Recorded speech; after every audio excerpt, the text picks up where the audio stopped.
vengeance. I am the night. I am Al. Welcome back, everybody. Episode 6, Unraveling. So the episode begins with the task force meeting Elle, and, well, they're not exactly all that impressed, or maybe it's not even so much that they're not impressed, but they're just kind of shocked by his appearance. He's nothing like I thought he'd be. That makes sense. I mean, for the audience, we've had some idea of what he's looked like ever since he was introduced in episode 2.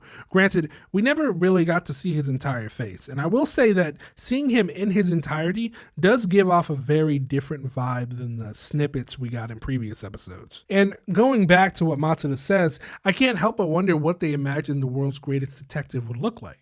We never really got the opportunity as the audience to think about it because in the same episode he was mentioned, he was also revealed. Were they expecting someone like Sherlock Holmes, Hercule Poirot, Batman? Honestly, I'd say that this depiction of the world's greatest detective makes sense, given the kind of detective that he is. Elle isn't out in the field or anything. He analyzes everything from a computer at home. So the pale skin, the unkempt hair, the sunken, sleep-deprived eyes, the lack of traditional detective attire makes a lot of sense when you think about it. I'm Yagami of the NPA. The 5 of us are... Bang! Elle giving us his best Spike Spiegel impersonation. But honestly, while it's an odd way of getting his point across, he does have a valid point. Revealing their badges in such a way really could be a death sentence if he were Kira. And I mean, what reason do they have to believe that he isn't? They don't know him. And given the trajectory of this story, it's not even a stretch to say that Elle and Kira could be one and the same. That being said, the fact that he would go about proving his point in such an unconventional way speaks to his lack of social etiquette. Dude's a true otaku weeb, and I'm all for it. Kira needs a face and a name in order to commit murder.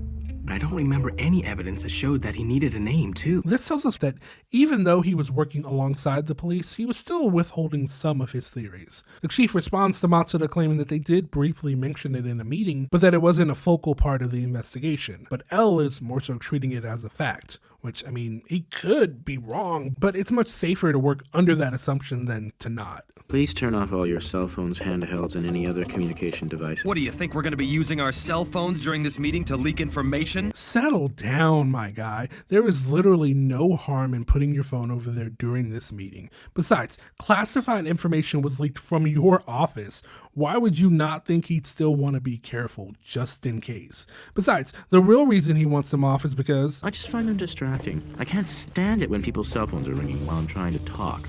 Anyway. Let me start by saying nobody takes notes. That means when we leave headquarters, any information we need is committed to memory. This also makes sense, leaving zero chance for anyone to accidentally leak information.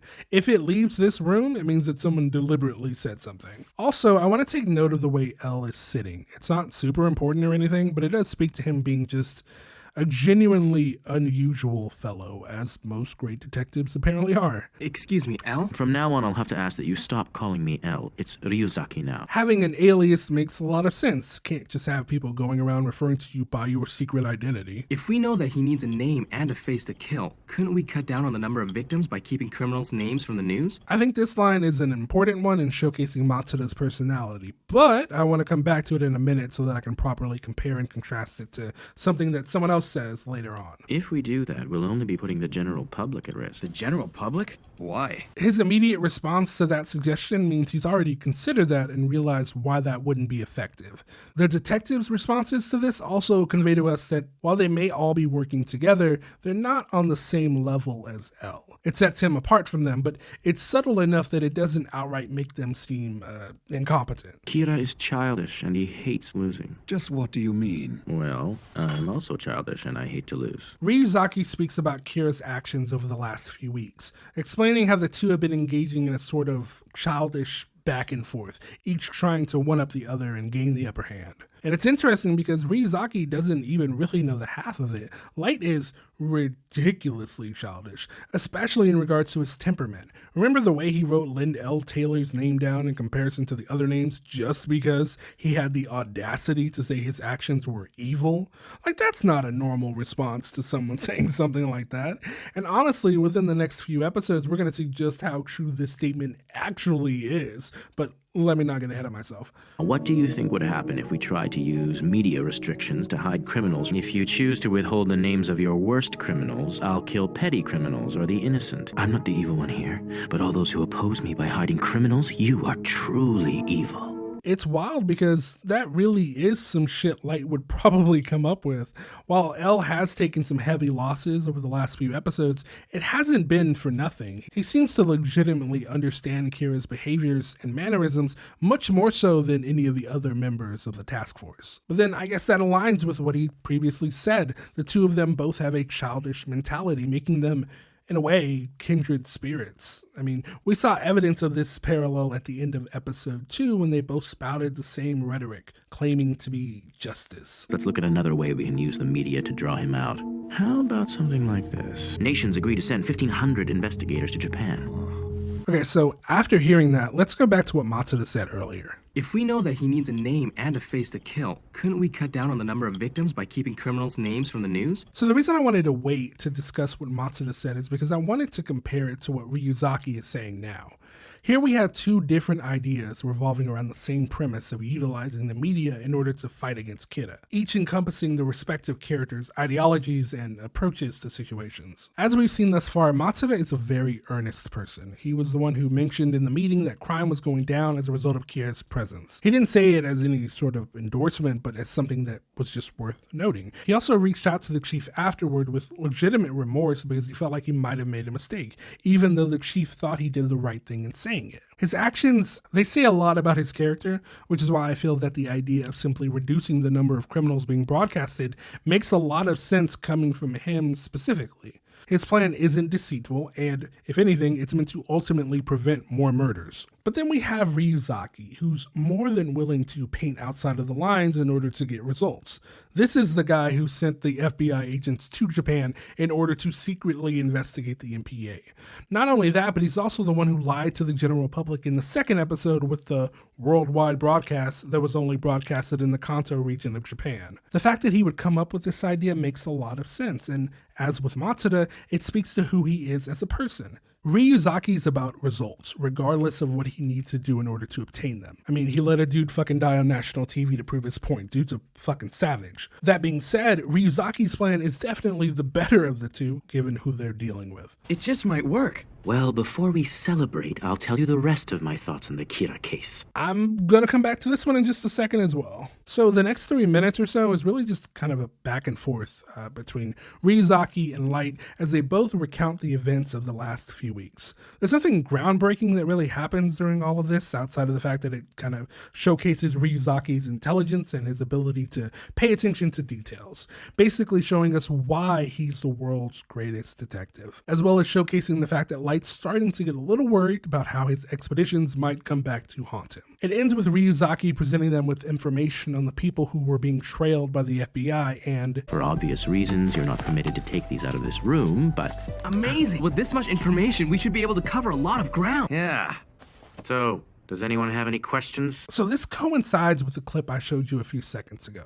The reason I want to bring them both up is because throughout this entire interaction with the MPA, Ryuzaki has been getting more and more frustrated. It starts with a couple of sighs when asked to elaborate certain things, then it becomes more obvious when he tells them to stop celebrating and let him finish, which ultimately leads to that final clip that I showed wherein his tone is just dripping with irritation. I felt it important to bring up because this makes a lot of sense given who he is. As a disembodied voice coming through a computer, he demands a lot more respect. That's not to say that these men don't respect him, but just think about how all conversation in the ICPO came grinding to a halt at the mere mention of this man. And then there's the previous scenes with him working with the MPA. When he spoke, they listened. But now their dynamic has changed. They feel more comfortable speaking over him and interrupting him. And that makes a lot of sense. I mean, just look at him. I don't mean that in any offensive way. I just mean look at the way he carries himself. He's very reserved, soft-spoken even. It would make sense that they would just naturally speak over someone who carries himself like that. I'm not saying it's right, but I get it. And I also get how this ultimately leads to Ryuzaki getting frustrated because this isn't the sort of dynamic that he's used to. He's used to automatically demanding respect, and that's just kind of gone, or at the very least, it's not the same. It takes some getting used to, and we can see how frustrating that is for him. I do have one question for you. Does the fact that you've shown us your face mean that you've lost?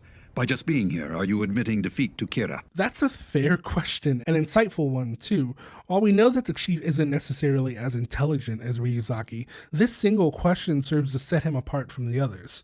Where everyone else was just kind of going along with everything Ryuzaki had said, he's decided to dig a little deeper, and I like that. I also really like Ryuzaki's response. By showing my face to you now and by sacrificing the lives of 12 FBI agents, I have lost the battle, but I'm not going to lose the war. I want to show Kira that we're all willing to risk our lives and that justice will prevail no matter what. Throughout the meeting, Ryuzaki, he kind of comes off as aloof or indifferent almost, but this shows us that he does genuinely care, that he feels remorse for the mistakes he's made and the lives he's lost as a result of that. This shows us that while he may be willing to do things that aren't necessarily ethical, he does genuinely care about people and intends on bringing Kira to justice. Well, I had my doubts, but there's no mistaking it. This man is L. Again, setting the chief apart from the others by giving us a chance to hear his thoughts. He never let on that he was skeptical about Ryuzaki, but still managed to confirm it for himself without drawing any sort of suspicion. I like this whole little sequence, both of them just kind of speaking about how just one thing could be the deciding factor in everything, only for it then to switch to that one thing in the form of Ray's wife as she looks forward, a determined look in her eyes. Alright everybody, welcome back to How to Use It. If a human uses the note, a god of death usually appears in front of him/her within 39 days after he/she uses the note. I mean, it's self-explanatory, but also, why is the number 39? And also, in stating that they usually appear within 39 days means that they don't necessarily have to? So, like, does that mean that they technically never have to come back for it? That's such a weird rule. And for the second one, we have gods of death, the original owners of the death note, do not do, in principle, anything which will help or prevent the deaths in the note.